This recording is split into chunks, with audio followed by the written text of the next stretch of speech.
네, 반갑습니다. 초등 사이다입니다. 또 한 주 멋지게 시작하시기 바랍니다.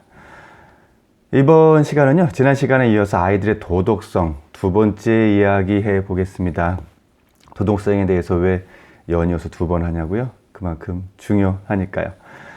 자, 개인적으로 기쁜 소식이 있어서 하나 좀 전달해 드리고 가겠습니다. 지금 보시면 여기 초등 엄마 말의 힘, 이 저서가 대만에 출간이 되었습니다. 개인적으로는 너무너무 기쁘고요. 어떤 느낌이냐면 국위선양한 느낌? 요즘에 K-팝 해가지고 한국의 많은 문화와 컨텐츠들이 세계로 뻗어나가고 있죠. K-에듀케이션. 한국의 좋은 교육 방침, 교육 방법들이 이렇게 주변 나라에 뻗어나갈 수 있도록 같이 힘 다 노력해 보겠습니다. 많이 응원해 주시고요. 초등사이다는 우리 학부모님들과 함께 계속 걸어가 보겠습니다. 좋습니다.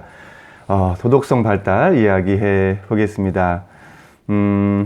지난번에는 아이들의 도덕성 발달 중에서 인지적 측면을 말씀을 드렸습니다. 오늘은 어떤 이야기냐. 아이들의 도덕성 발달은 성장하면서 발달합니다.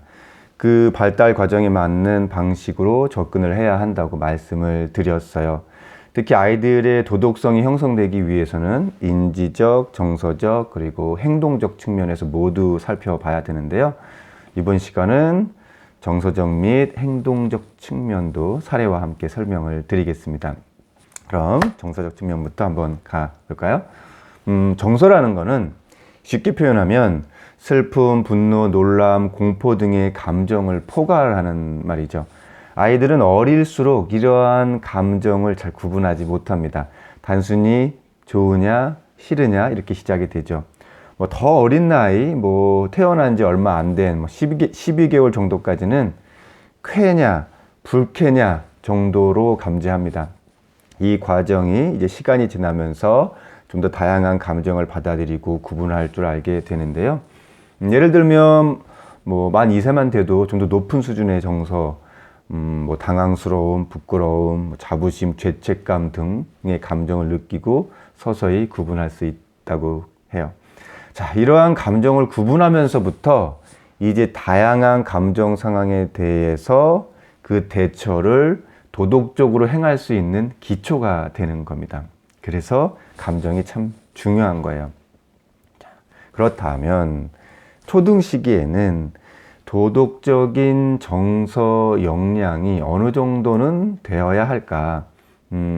초등 입학 즈음이 되면 만족 지연을 할 수 있는 감정 조절, 그리고 하지 말아야 할 것은 딱 하지 않는 자제력을 보이는 모습을 갖추었을 때 이제 정서적으로 도덕적 행위와 연결이 될 수가 있어요. 구체적으로 말씀드리면 이런 겁니다. 일단 저학년 사례를 말씀드릴게요. 1학년 아이입니다. 학교에서 쉬는 시간에 친구들이랑 교실에서 놀고 있어요. 한참 재미있을 만하면 이제 종이 칩니다. 자리로 돌아와서 다음 수업 교과서를 꺼내야 하죠. 이때 종소리만 듣고 바로 하던 놀이를 멈추고 자리에 앉는 아이들이 있어요. 그 아이들은 자신의 감정 조절을 무척 잘하는 아이들입니다. 더 놀고 싶은 욕구도 바로 조절한 거죠. 그런데 대부분의 아이들이 자리로 돌아가기를 주저합니다. 이때 이제 선생님이 나서죠. 모두 자리로 돌아와서 앉으세요 라고 말합니다. 이제 그 말을 듣고 자리에 앉습니다. 이 정도만 되어도 80점 정도는 도덕적 정서를 갖추었다고 판단할 수 있어요. 그런데 그때도 자리로 돌아가지 않는 아이들이 몇 있어요. 그럼 이제 이름을 부르죠. 누구누구야, 이제 자리에 앉을 시간이야. 이렇게 자기 이름이 불리고서야 자리에 앉는 친구들은 초등 시기에 적합한 감정 조절력이 아직 부족하다고 할 수 있습니다. 그런데 이름이 불렸음에도 불구하고 그걸 거부하고 더 놀기를 선택하고 떼를 쓴다면 이는 도덕성 발달에서 정서적 측면에서 큰 어려움을 겪고 있다고 볼 수가 있어요. 이건 이제 학교에서의 사례고요. 그럼 집에서는 이걸 어떻게 판단할 수 있느냐? 집에서도 마찬가지 방법으로 파악해 보실 수가 있어요. 일단은 우리 아이가 아주 좋아하고 재미있는 놀이거리를 주고 방에서 한 30분 정도 놀게 합니다. 한참 재미있을 만할 때 이제 아이 방을 들어가지 말고 거실에서 불러보세요. 밥 먹으러 나와. 이때 한 번에 나오면 감정 욕구 조절 능력이 초등 저학년 수준에서 탁월한 겁니다. 그래도 나오지 않으면 이제 이름을 부르면서 말씀하시는 거죠. 방에는 들어가지 마시고 누구누구야 밥 먹으러 나와. 이름을 불렀을 때 나오면 뭐 한 80점 정도 주시면 돼요. 괜찮습니다. 그런데 결국 나오지 않아서 이제 엄마가 방문을 열고 이름을 부르면서 말씀하셨을 때 그제야 이제 뭐 어쩔 수 없이 주섬주섬 이제 멈추고 나온다면 아직 욕구 조절에는 만족할 만한 수치가 안 된 겁니다.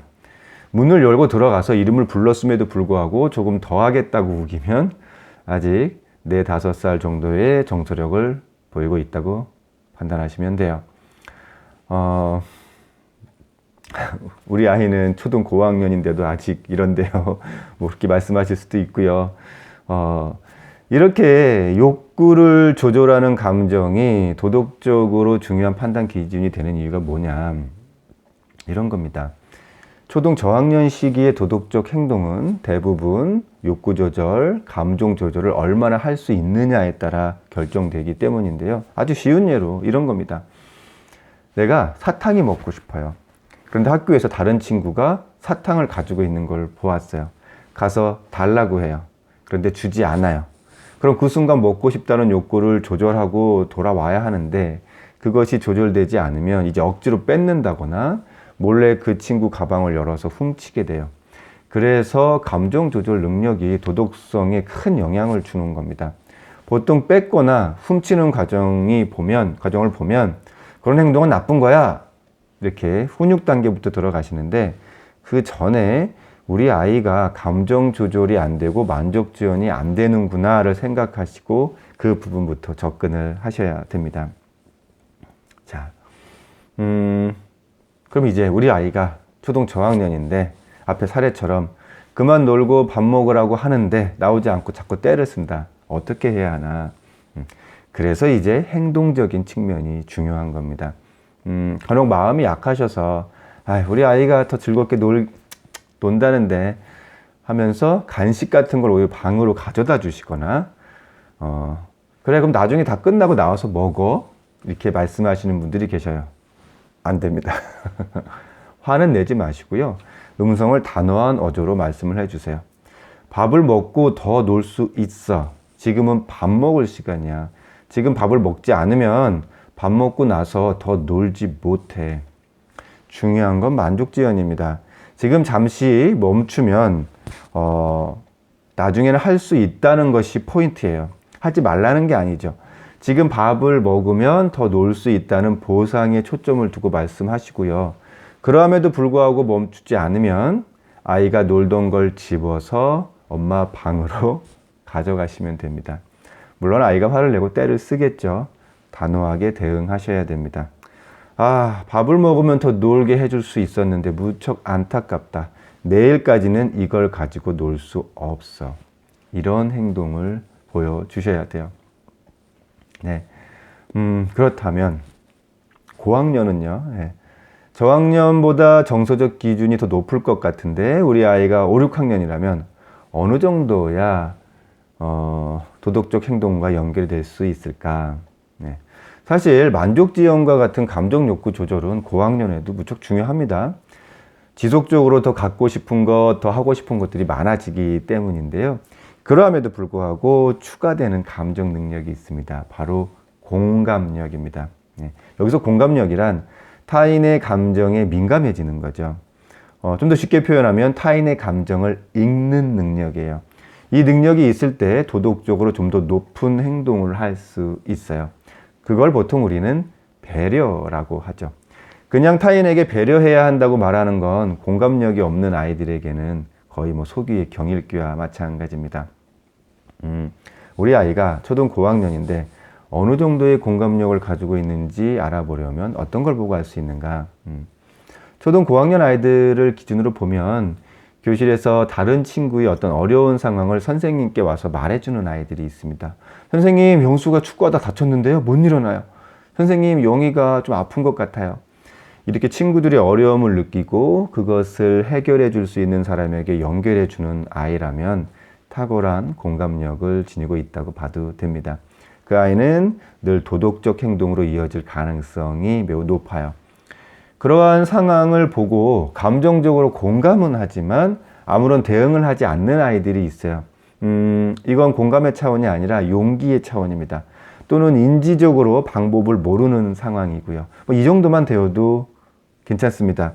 추후 다른 아이의 용기 있는 행동이나 어떤 도덕적, 인지적 기준을 이제 행동 측면에서 알려주면 돼요. 그런데 문제는 그 상황을 보고도 무심한 아이들이 있어요. 또는 심지어 그 상황을 놀림거리로 만드는 아이들이 있어요. 이 아이들은 고학년으로서 갖춰야 할 공감력이 많이 떨어진다고 보시면 돼요. 그 아이는 도덕적 행동으로 이어가지 못하게 될 가능성이 무척 높아요.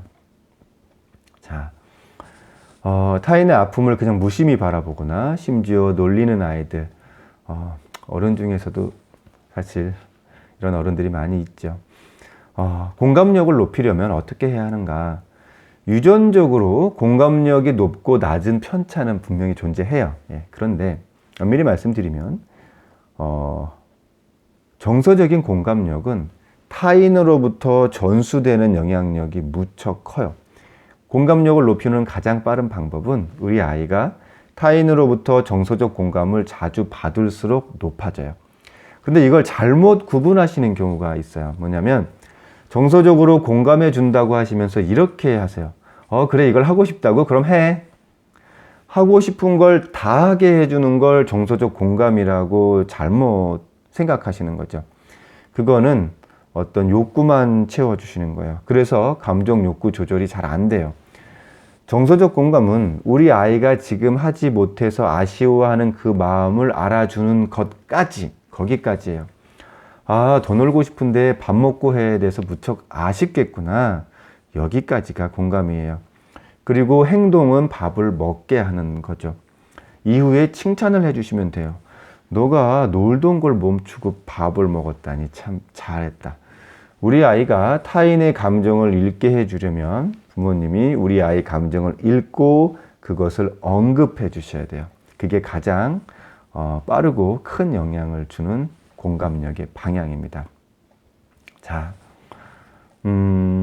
마무리하겠습니다. 너는 왜 그것밖에 못하니? 라는 말은 도덕성 발달에 별 도움이 되지 않아요. 오히려 자신을 그 수준에 멈추게 하는 역효과를 가져오게 합니다.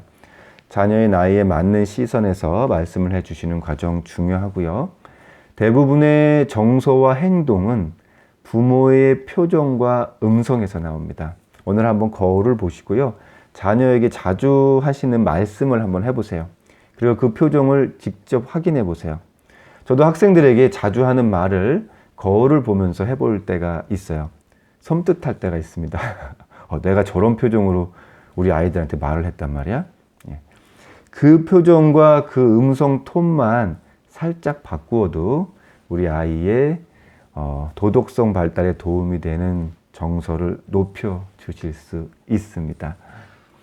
네, 초등사이다는 우리 초등학부모님들과 함께 합니다. 오늘 하루도 행복한 하루 되시길 바랍니다. 감사합니다.